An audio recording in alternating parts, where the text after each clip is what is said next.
Passado à noite, eu comecei falando um pouco sobre a doutrina da auto-negar-se a si mesmo, né, a expressão de Lucas. E hoje eu vou dar continuidade, como eu usei domingo passado o momento de João para fazer. Eu vou usar essa manhã o momento de Números, da pregação em Números, para dar continuidade a esse tema. E no período de férias eu vou sempre usar esse critério mais flexível e depois, de fevereiro em diante, a gente retoma as nossas exposições sequenciadas, manhã e noite, Números e João. Evangelho de Lucas, capítulo 9. Evangelho de Lucas, capítulo 9.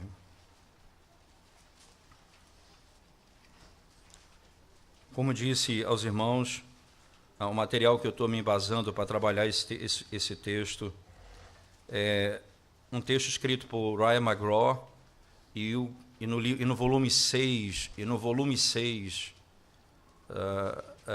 das obras de Thomas Boston, ele tem um sermão intitulado A Doutrina da Autonegação, ou Negar-se a Si Mesmo, baseado em Lucas, em que Ryan McGraw se fundamenta muito para escrever o seu texto. Então, o capítulo 9, né, de Lucas, versos 23 até o verso 27, diz assim: Dizia a todos: se alguém quer vir após mim, a si mesmo se negue, dia a dia, tome a sua cruz e siga-me. Pois quem quiser salvar a sua vida, perdê-la-á, e quem perder a vida por minha causa, esse a salvará. Que aproveita o homem ganhar o mundo inteiro, se vier a perder-se ou a causar dano a si mesmo? Porque qualquer que de mim e das minhas palavras se envergonhar, dele se envergonhará o Filho do Homem, quando vier na sua glória e na do Pai e dos santos anjos. Verdadeiramente vos digo, alguns há dos que aqui se encontram, que de maneira nenhuma passarão pela morte, até que vejam o reino de Deus. Até que vejam o reino de Deus. Vamos orar ao Senhor.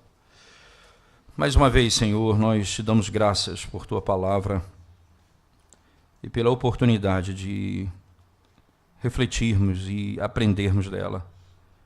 Fala conosco nessa manhã de maneira poderosa,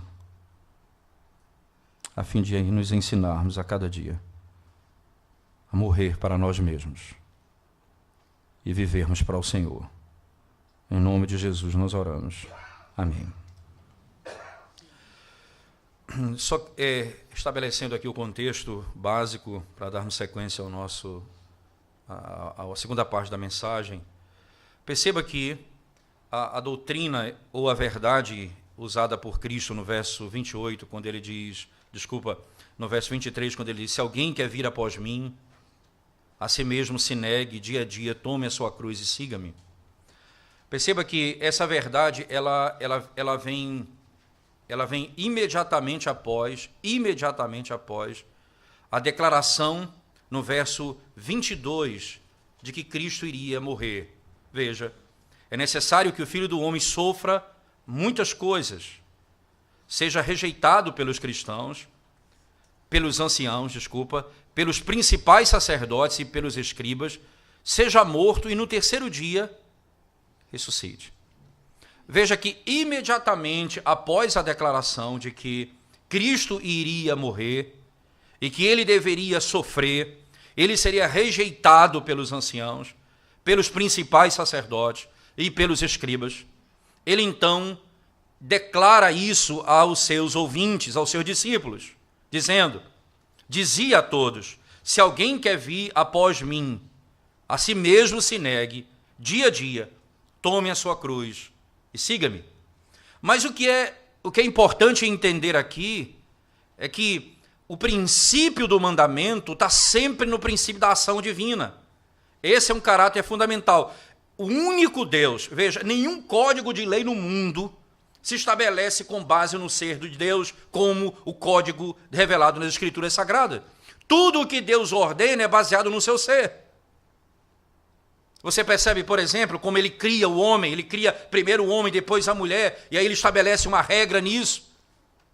Segundo, você vai perceber posteriormente que ele, ao libertar o povo do cativeiro egípcio e então introduzi-los na terra prometida, ele diz, ora, vocês foram escravos no Egito e foram maltratados lá, foram injustiçados lá. Quando vocês entrarem na terra, vocês não vão fazer com eles o que fizeram com vocês. Isto é, vocês vão fazer com eles aquilo que eu fiz com vocês. Eu libertei vocês do cativeiro. Vocês não vão replicar o trauma, vocês vão replicar a graça que lhes alcançou. Você percebe que quando Cristo veio ao mundo, diz o texto de Filipenses do apóstolo Paulo, no capítulo 2, verso 5 em diante, depois de ele instruir a igreja para que eles não amassem a si mesmos simplesmente, para que eles não cuidassem apenas do que era seu, não andassem apenas em busca daquilo que satisfizesse ao seu coração, aí ele diz, sejam como Cristo, que sendo Deus, não por usurpação, mas por natureza, a si mesmo se esvaziou tomando forma de servo. Você percebe? O padrão que eu sigo é o evangelho. Então, por que eu tenho que tratar o outro como alguém que é superior a mim? Com que base eu faço isso? Porque é simplesmente moralismo? Não, é redenção. Porque Cristo fez assim. Ele é Deus e ele se humilhou. Nós vamos agir da mesma forma. Nós acabamos de ver na leitura anterior. Eu perdoarei os pecados que vocês cometeram contra mim. Aí ele vai e diz, se alguém te ofendeu, vai a ele. Pô, de onde vem essa lei? O padrão estabelecido pelo próprio evangelho. É o próprio Deus que determina isso. A lei de Deus é baseada no ser de Deus. Todos os mandamentos do Senhor têm esse caráter e não pode ser revogado. Não é diferente aqui. Ele diz, eu vou morrer. Quem quiser vir após mim, negue-se a si mesmo, tome sua cruz e siga-me. Que padrão é esse? O mesmo padrão que eu estou estabelecendo. Eu vim morrer. Eu vim morrer. A minha vida, ela só vai ser vivida, biblicamente, se eu morrer. Se eu morrer para mim mesmo, para os meus prazeres e para as minhas ideias, e se eu viver para Deus. É aqui que se encontra a vida. Enquanto eu quiser viver a minha vida, eu vou perder a minha vida. É isso que ele vai dizer na sequência do texto. Que aproveita o homem ganhar o mundo inteiro, se vier a perder-se ou a causar dano a si mesmo. De que adianta se você vai ganhar o mundo todo e vai perder a sua vida? No verso anterior, no verso 24, pois quem quiser salvar a sua vida, perdê-la-á. E quem perder a vida por minha causa, esse a salvará. Perder a vida por minha causa, morrer a cada dia para mim mesmo. Esse viverá. Mas como eu troco? E aí, a obra, essa aqui é a maravilha de Thomas Boston e Ray McGraw vão fazer. Eu acho extraordinária essa relação que eles fazem. Mas como é que eu troco um set de emoções e prazeres por um outro set de emoções e prazeres? O que é que me faz negar essa vida? O que é que me faz não querer mais viver para essa vida? O que me faz não querer mais andar para satisfazer os meus prazeres nesse mundo? O que é que muda? O que é que vai me fazer ver? Como que eu vou ser transformado? E aí vem a lógica. Na sequência, veja, o que é que antecede morrer para si mesmo é a morte de Cristo. E o que vem imediatamente após a narrativa? Verso 28, a transfiguração. eles vão contemplar a glória de Cristo. A ressurreição dos mortos. A glória eterna. Aí ele está dizendo, então você entende o que significa quando Paulo diz assim, o sofrimento dessa vida não se compara com a glória. Você percebe? Ele pega um set de sentimentos e diz, isso é muito bom, mas isso é muito ruim também. Eu vou trocar por outros. Não se compara com a glória que há de se manifestar no porvir. Você percebe que eu fiz aqui uma troca importante. Os meus olhos não estão fitos nesse mundo mais. Então, sempre quando eu olho para cá, eu digo, eu tenho um prazer maior. Quando eu vou ter que morrer para os meus prazeres, mas eu vou ter um prazer maior. Veja se não é isso já desde o Antigo Testamento, irmãos. Quando lá em João, quando lá nos Salmos, no primeiro Salmo, nós somos exatamente confrontados com isso. Quem é o feliz? Feliz é o homem que não anda segundo o conselho dos ímpios, que não se detém no caminho dos pecadores, que não se assenta na roda dos escarnecedores. Você percebe, felicidade, muitas vezes está nisso. Conselho de um ímpio, andar com os ímpios, praticar o que eles praticam.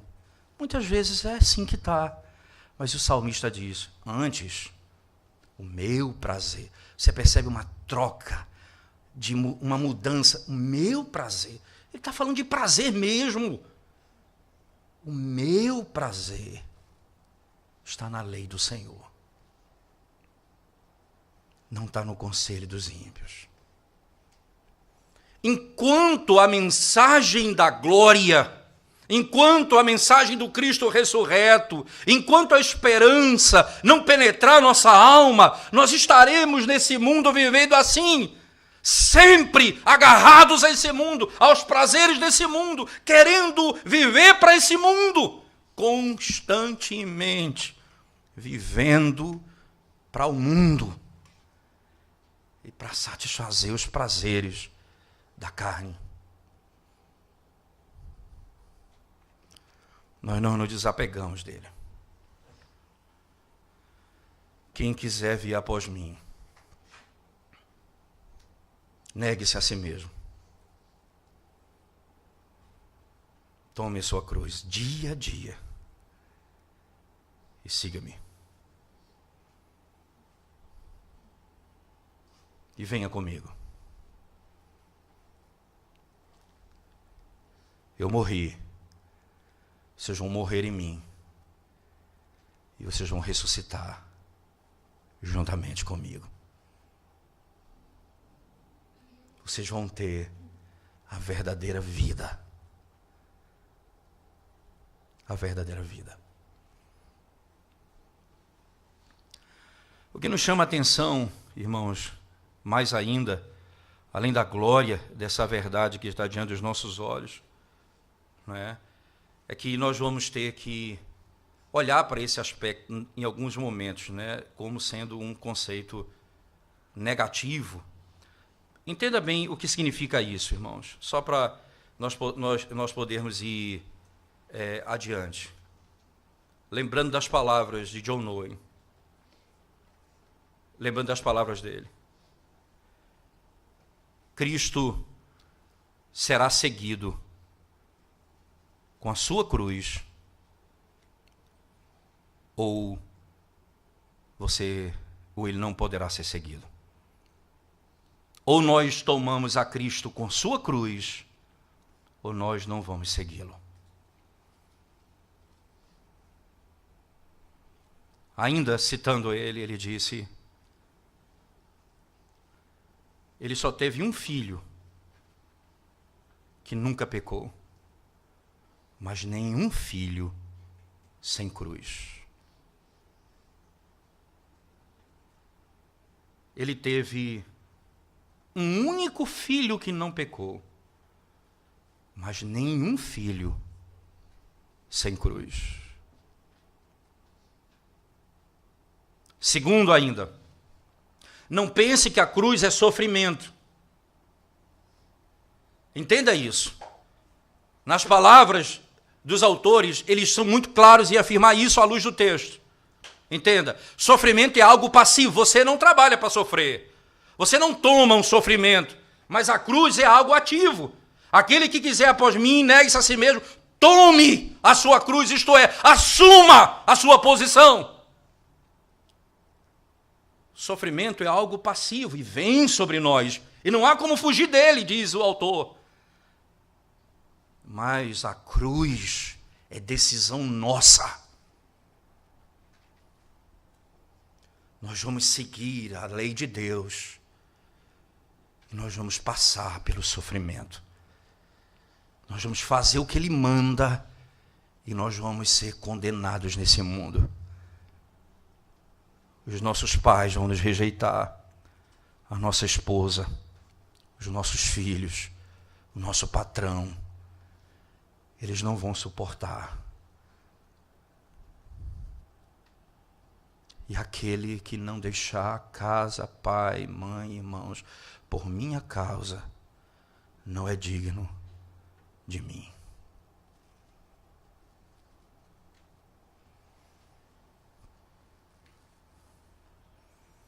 Nós somos desses, exatamente assim, irmãos. E aqui eu quero pensar um pouco nessa estrutura do exemplo negativo desse conceito. Preste bem atenção nisso.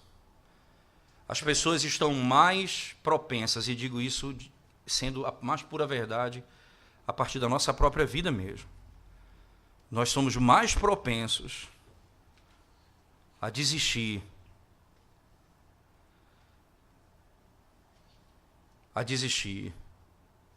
do sofrimento do que do pecado. As pessoas afirmam exatamente isso. Preste bem atenção nessas palavras, irmãos. O pecado e Cristo são dois senhores.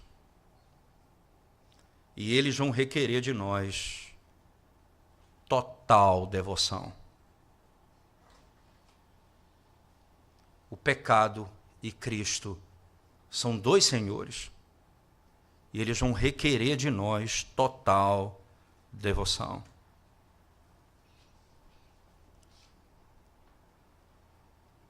Muitos de nós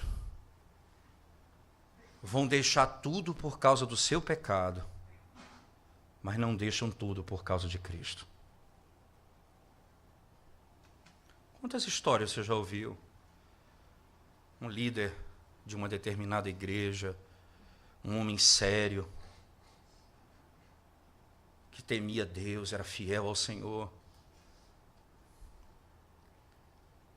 E ele foi tentado a se relacionar com a secretária. E ele cai em pecado.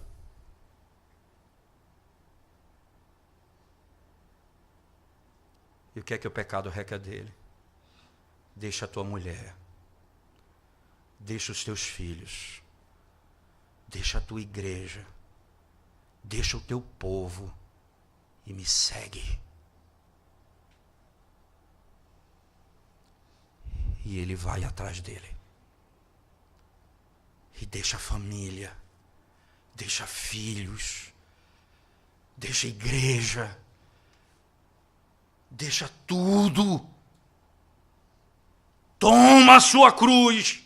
E segue, e vai após ele, com todas as consequências. Nós usamos esse critério. A única diferença é que eles diferem quanto ao objeto do pecado, ou ao objeto de culto. Cristo chama: não adore a você mesmo. Negue-se a si mesmo. Pecado diz: adore a si mesmo. Ame a sua própria vontade. Faça o que você quer fazer.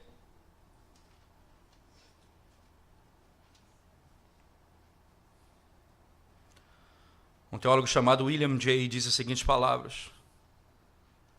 Ele pergunta aos pecadores que não se arrependem: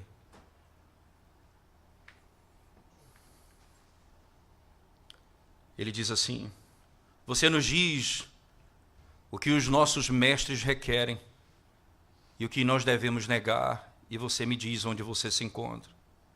Ele fala: o seu mestre requer que você negue a si mesmo.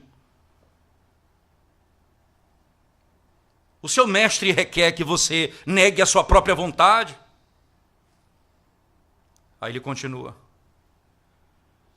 o nosso mestre, que é Cristo, requer que neguemos o que é falso e vão. O seu mestre, que é o pecado, ele requer que você negue o que é sólido e o que é a verdade. O nosso, que é Cristo, requer que neguemos aquilo que nos faz miseráveis nesse mundo. E o seu requer que você negue aquilo que lhe faz feliz para a eternidade. O nosso requer que nós venhamos a crucificar as nossas paixões e apetites e as nossas demandas. O seu, a sua carne requer que você negue a razão e a consciência. E que você siga os seus desejos. Assim, cada mestre requer dos seus súditos. E aí ele então conclui dizendo: pecado é adorar a si mesmo. O pecado é a perversão e a inversão da autonegação. Ele nega aquilo que é bom ele nega aquilo que é bom para a eternidade por aquilo que é bom de modo temporal. A verdadeira na autonegação envolve adoração. Adoração ao Deus vivo e triuno. As demandas do pecado revelam exatamente que ele requer total compromisso. Total compromisso. E o pior é que ele deixa você jogar por um tempo. O pecado traz essa demanda. Ele diz: ora, eu deixo você adorar a Cristo desde que você não deixe me adorar. Eu deixo você seguir a Cristo desde que você não deixe de fazer o que eu quero.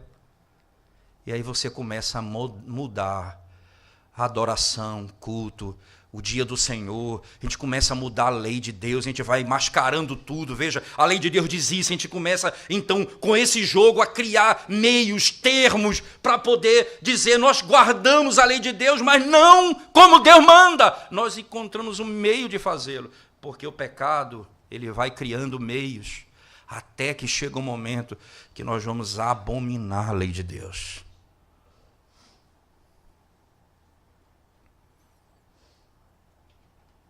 Assim vai acontecendo conosco, irmãos.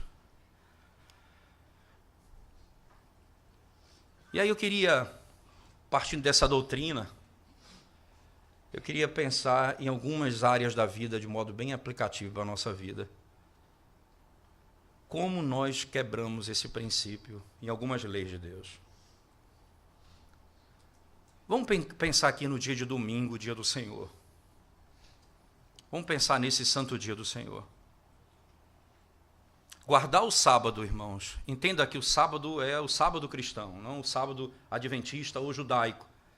Guardar esse dia, o primeiro dia da semana, o santo dia do Senhor. Ele se revela como uma necessidade de negar-se a si mesmo. É uma necessidade. Guardar esse dia é uma declaração de que estamos lutando contra o nosso próprio pecado. Não é impossível guardar o sábado hoje, o dia do Senhor hoje, a gente sabe disso. Mas perceba, ser fiel a esse mandamento hoje implica, sabem o quê? Diminuir a oportunidade de empregos. Você não pode aceitar todo o trabalho.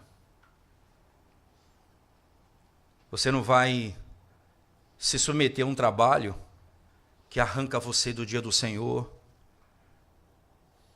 Vai dizer, mas eu preciso me manter. A gente vai usar os argumentos, né? Eu preciso me manter. Ele diz assim, não, mas veja, é assim que a sociedade hoje. A gente vai criando várias saídas. E às vezes a gente, por falta de fé, até mesmo orienta as nossas ovelhas de um modo errado. Não, calma, não precisa largar o emprego agora. Falta de fé.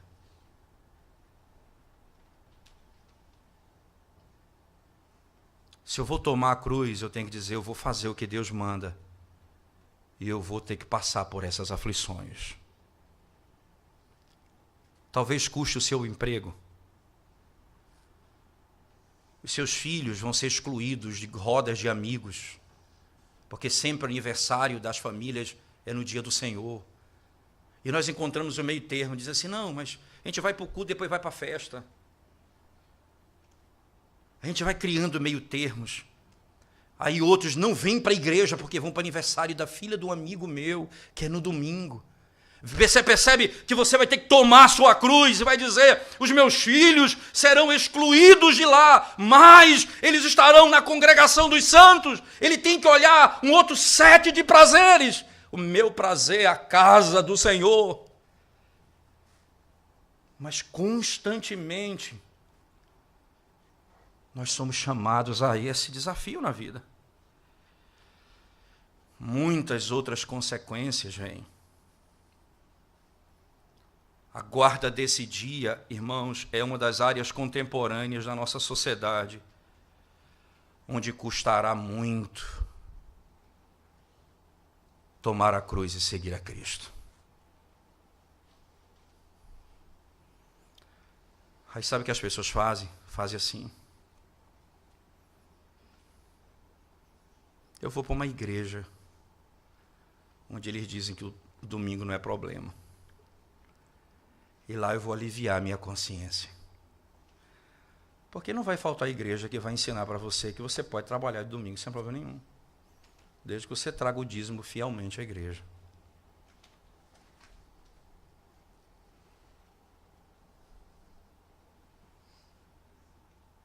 Por que nós nos envolvemos dessa forma? Aquele que quiser vir após mim, negue-se a si mesmo, tome a sua cruz dia a dia e siga-me.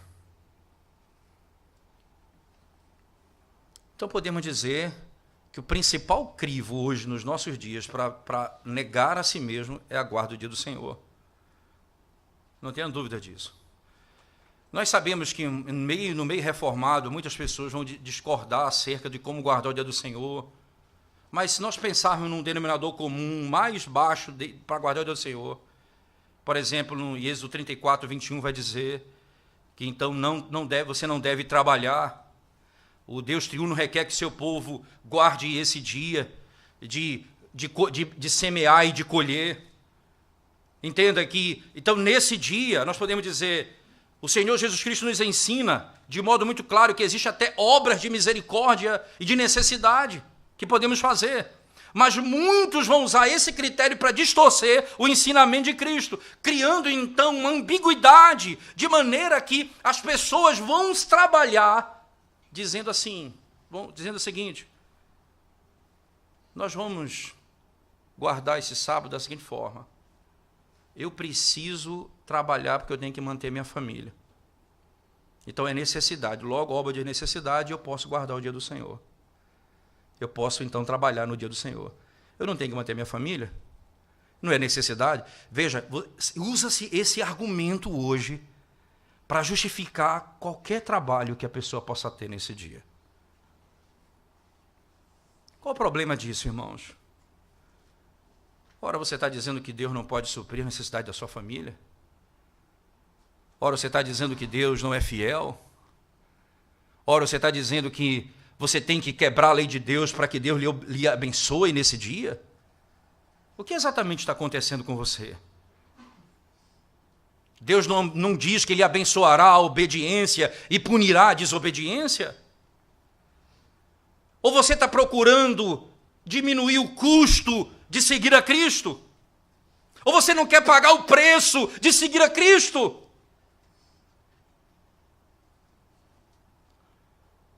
O que está acontecendo? Ou você acha, irmãos, que nós não devemos confiar na providência e na bondade da sabedoria de Deus? Que mandamento você pode guardar nesse mundo sem custo para a sua vida? Você espera que os seus empregadores, que não conhecem a Cristo, vão ajudar você a guardar a lei de Cristo? Vocês acham que eles estão interessados nisso? Não está dizendo que a obediência vai ser fácil, irmãos. Vai ser dolorosa. Vai ser difícil. Às vezes nós vamos dizer, era melhor quando eu trabalhava domingo, porque eu não passava por muitas dificuldades que eu passo hoje, como Israel fazia no Egito e depois no deserto. Era melhor quando eu era escravo no Egito.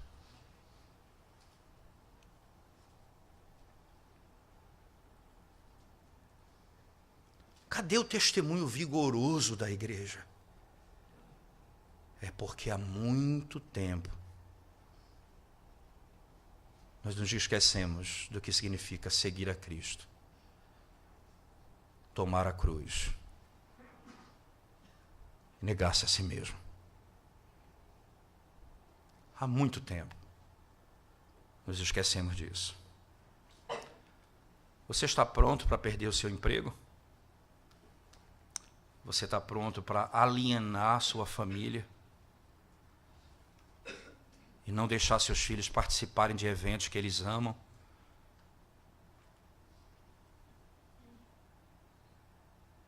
Se isso é o que Deus requer de você, tome a sua cruz e siga-o.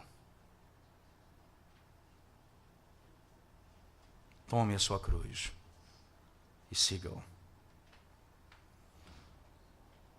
Você está pronto para obedecer tudo que o Senhor tem para te ensinar? Nós podemos negar a nós mesmos, ou mesmo, enganarmos a nós mesmos e pensar que a Bíblia diz, Deus não requer que guardemos esse dia. Deus não requer isso. Preste bem atenção, irmãos. Não adote convicções para justificar suas práticas. Não adote doutrina para tranquilizar o seu coração. Porque aquele que ganhar a vida, perdê-la-á. E os nossos corações, eles são enganosos. Profundamente enganosos. E nós precisamos do poder do Espírito para nos ajudar honestamente a compreender a palavra para viver de modo agradável ao Senhor. A ironia, irmãos, é que quando nós negamos, quando nós rejeitamos negar a nós mesmos, porque nós cremos que é muito alto o preço para a nossa família, nós corremos um grande risco, porque nós queremos entregar a nossa família, a nossa própria capacidade de protegê-la. Nós tiramos das mãos de Deus e passamos para as nossas próprias mãos. Quando eu digo assim, eu vou levar os meus filhos, eu não quero deixar meus filhos fora da realidade social. Então, no dia do Senhor tem uma festinha de amigo, eu vou levar o meu filho lá porque ele precisa ter essa amizade. Eu estou dizendo, eu vou confiar em mim mesmo, eu não confio em Deus, eu não creio em Deus. É muito sério isso.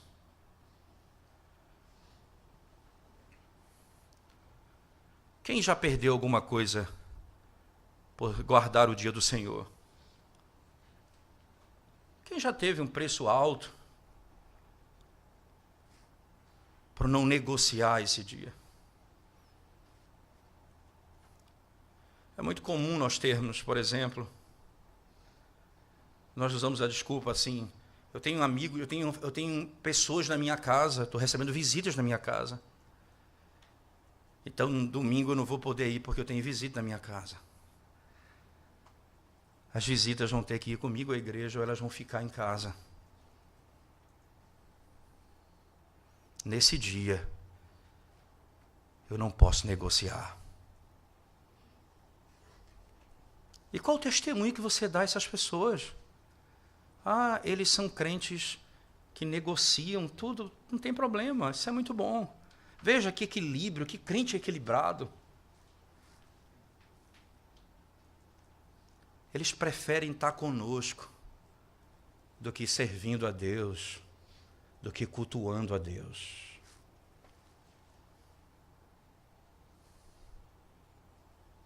Eu quero ser crente assim também. Não tem custo nenhum. Não tem custo nenhum.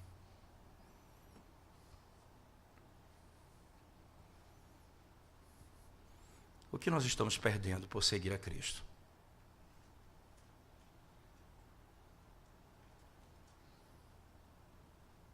Qual o custo da nossa jornada?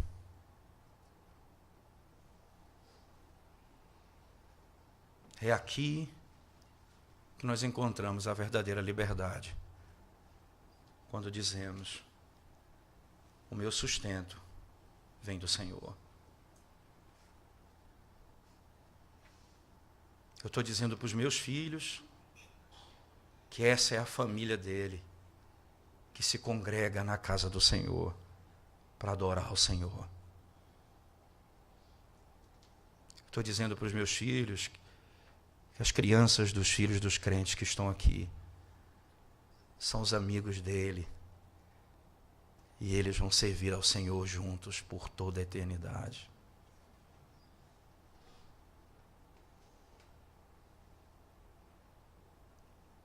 Eu preciso entender que há um custo.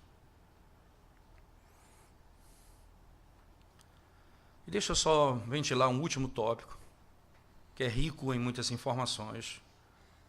Mas o primeiro mandamento, a primeira ideia e o custo do guardar o dia do Senhor, talvez seja o mais visível hoje. Mas tem um outro também que não deixa de menor importância. E não estou colocando em grau de importância, mas em ordem simplesmente lógica. O culto ao Senhor. Nós negamos a nós mesmos no que diz respeito ao verdadeiro culto a Deus. Você coloca o culto a Deus acima de qualquer prioridade na sua vida. Você se deleita em adorar ao Pai através do Filho, pelo Espírito Santo. Satanás vai tentar você de que esse mandamento será muito caro no que diz respeito à sua família.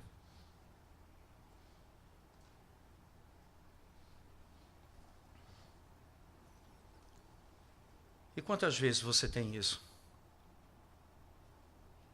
O homem é crente e a mulher não.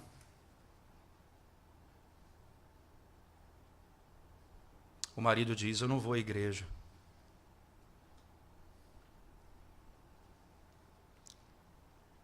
Eu quero ficar com a minha esposa em casa. Aquele que não deixar sua casa por minha causa, não é digno de mim.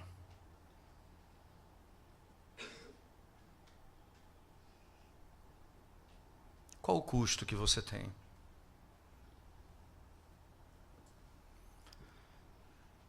E aí o que acontece? Lá ele vai à igreja, e lá ele é desafiado a viver em santidade. O que acontece com ele? A esposa começa a dizer, é muito dura a mensagem, então nós vamos procurar uma igreja que pregue uma mensagem mais sutil, mais diluída. E aí você percebe que você não tem entendido o que é adorar a Deus. você está adequando o culto a Deus a ter menos custos, a ter menos problemas. E qual o preço disso? Juízo sobre você e sua casa.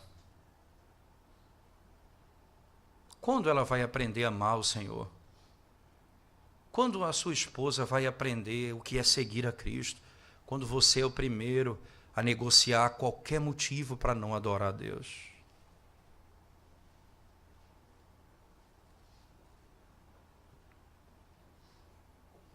Entenda isso, irmãos.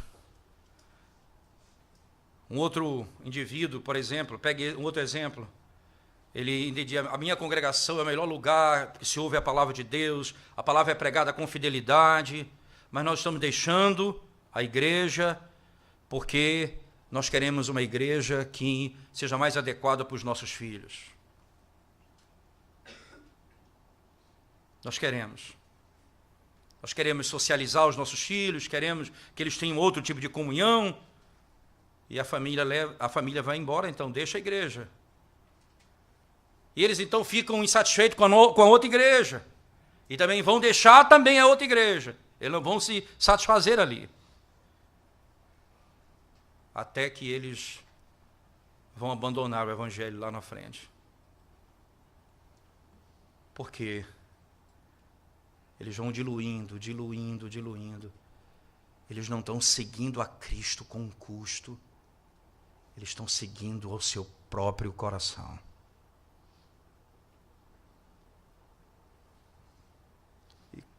E o que é que o pecado requer? O que Cristo requer? Total devoção. Aí lá na frente você deixa a igreja, o evangelho e Cristo para seguir os seus próprios prazeres.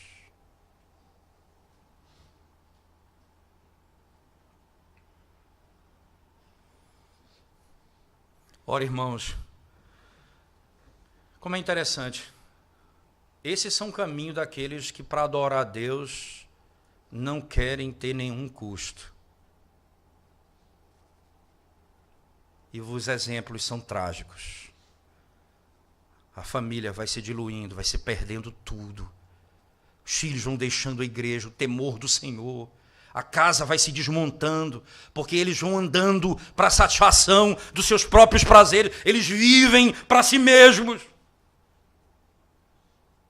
Agora veja, aqueles que tiveram um custo alto para seguir a Cristo.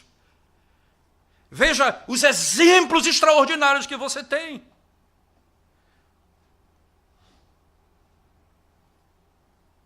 Quantas mulheres, e eu conheci uma no interior do Pará, que ela se converteu e o marido não.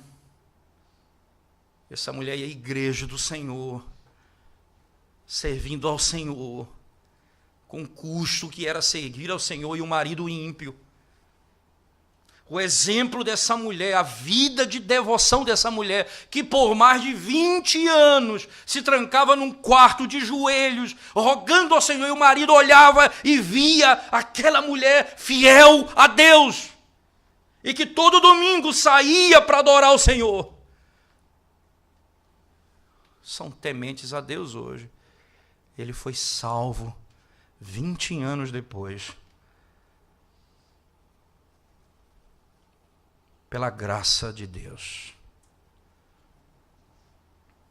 De conduzir os nossos filhos, de levar os nossos filhos à casa de Deus. Ora, então nós temos exemplos a dar. Tem dia que nós estamos cansados para ir à igreja, mas é prazer ir à casa do Senhor. E eu vou ensinar aos meus filhos, eu não troco o cansaço desse mundo, eu não troco nada por estar junto com para estar reunido com o meu povo diante de Deus.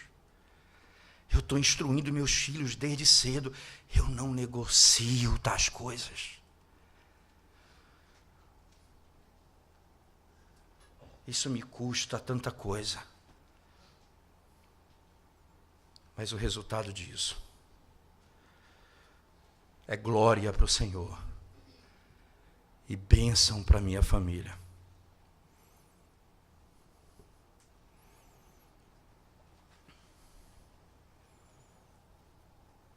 E às vezes vamos chegar ao momento de dizer: é melhor seguir nesse mundo com Ele, com Cristo, do que seguir nesse mundo sem Ele e com todos os meus familiares ao redor. É melhor seguir com Ele.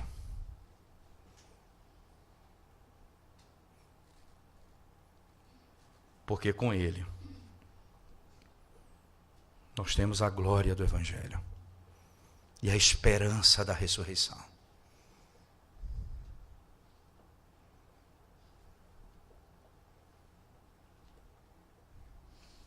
O que nós fazemos, irmãos?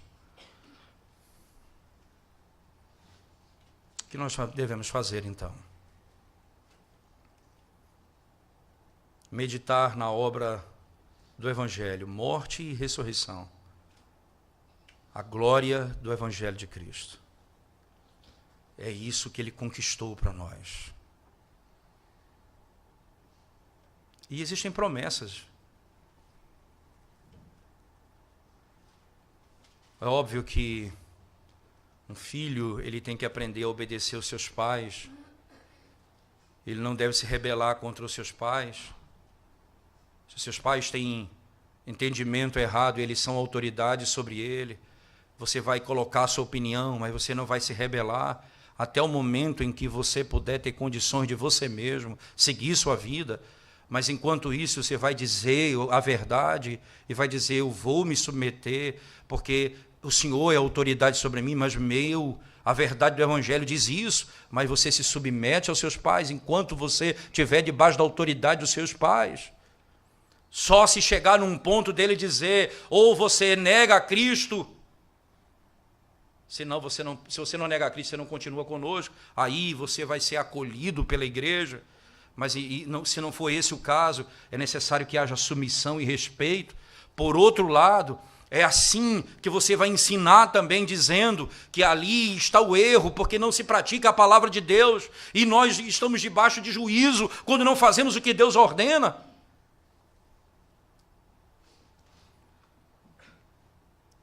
Mas, por outro lado, eu preciso dizer a vocês, irmãos, que essa a razão pela qual isso vai ser uma realidade na nossa vida é se a glória do Evangelho estiver diante dos nossos olhos. O Senhor disse a Pedro, depois da pergunta do apóstolo: e nós que deixamos tudo para te seguir? Jesus disse: nessa terra você terá muito mais. Pais, mães, irmãos, família.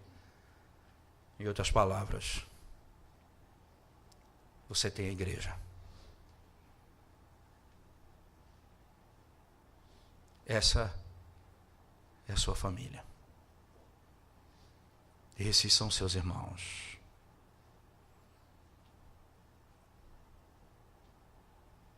Essa é a sua casa. E nós temos promessas do Senhor. E essa verdade é tão gloriosa, irmãos, que eu repito as palavras de Paulo do início. Quando estivermos em tribulação por causa dessas verdades, nós nos lembraremos, como Paulo: o sofrimento do presente não se compara com a glória que há de se revelar no porvir. O sofrimento do presente não se compara. E aí você pode pensar na sua própria consciência, com você e Deus. Qual o custo de seguir a Cristo?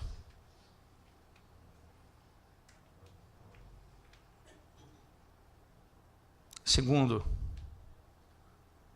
você pode pensar com a sua consciência também. O que você tem feito para adequar a lei de Deus à satisfação da tua própria carne? Como você tem arranjado a lei de Deus de tal maneira que você diz que guarda a lei de Deus seguindo o seu próprio coração?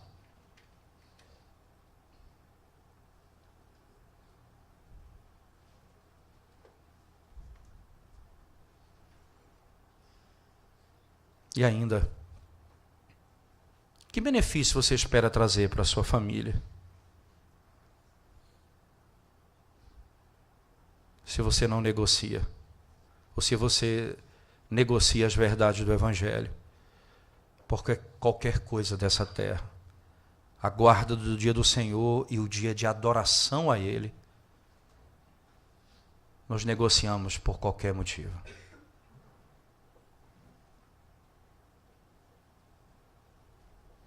Por prazeres momentâneos.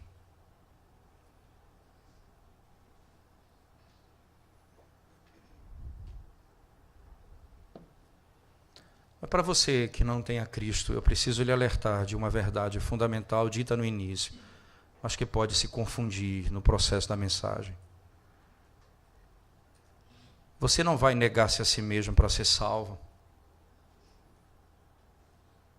Porque cumprir esse mandamento não é a parte do... O cumprimento desse mandamento não existe a parte do Evangelho de Cristo. Como vimos no domingo passado, a primeira manifestação do negar-se a si mesmo está posta no negar a sua própria justiça, isto é, eu não sou salvo com minha própria justiça, eu sou salvo pela justiça de Cristo. Entende? Eu nego a mim mesmo. Eu nego a minha própria justiça, eu nego a minha própria capacidade, e eu confio plenamente nele. Dessa forma, então eu estou apto para seguir, não confiando em mim mesmo, mas nele. Todos os dias da minha vida. E aí vem a promessa final. Aquele que perder sua vida, ganha-la. Aquele que morrer a cada dia, ganhará a sua vida.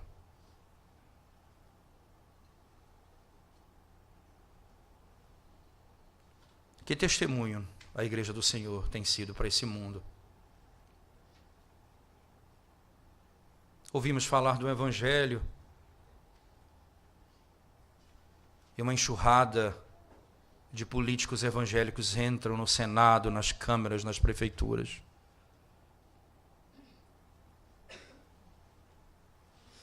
E aí eles se justificam porque lutam contra o aborto, contra o casamento gay. Mas eles roubam, eles praticam injustiça. Eles querem, com um pouco de custo, seguir ao Senhor. Por que não se vê essa verdade lá dentro? Por que não se vê no trabalho? Por que não se vê na nossa família? Por que não se vê na sociedade? Por que não se vê na nossa luta íntima contra o pecado? Nós vivemos para satisfazer a nossa carne.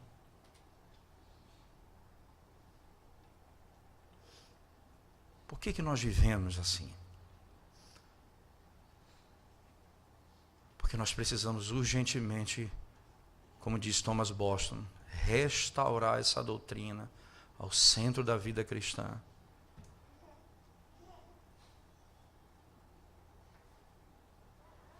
Porque aí nós saberemos o que é um verdadeiro fervor espiritual e o custo de seguir a Cristo. Urgentemente.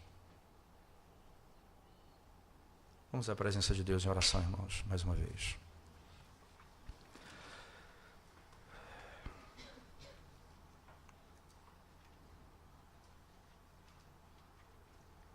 Clamamos a tua misericórdia sobre nós mais uma vez, Senhor.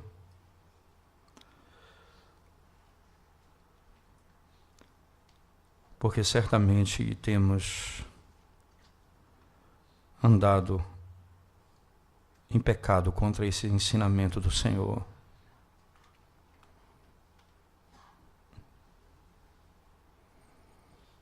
O amor a esse mundo e as coisas desse mundo tem sobressaído na nossa conduta, a ponto de não pagarmos o preço de seguirmos a Cristo.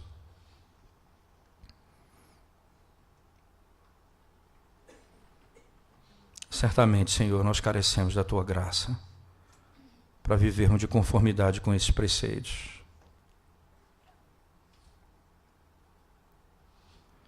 Nós precisamos da Tua graça. Ajuda-nos a contemplarmos a glória do Evangelho na ressurreição de Cristo e na face do nosso Senhor, para que a glória desse mundo se apague diante dos nossos olhos e possamos amar, seguir ao Senhor, crendo e confiando plenamente na glória do Evangelho.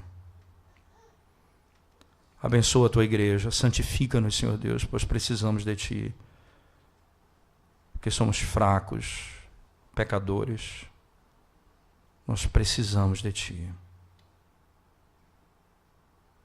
Em nome de Jesus, clamamos a Tua misericórdia e a Tua salvação. Em nome de Jesus. Amém, Senhor Deus. Amém. Coloquemos-nos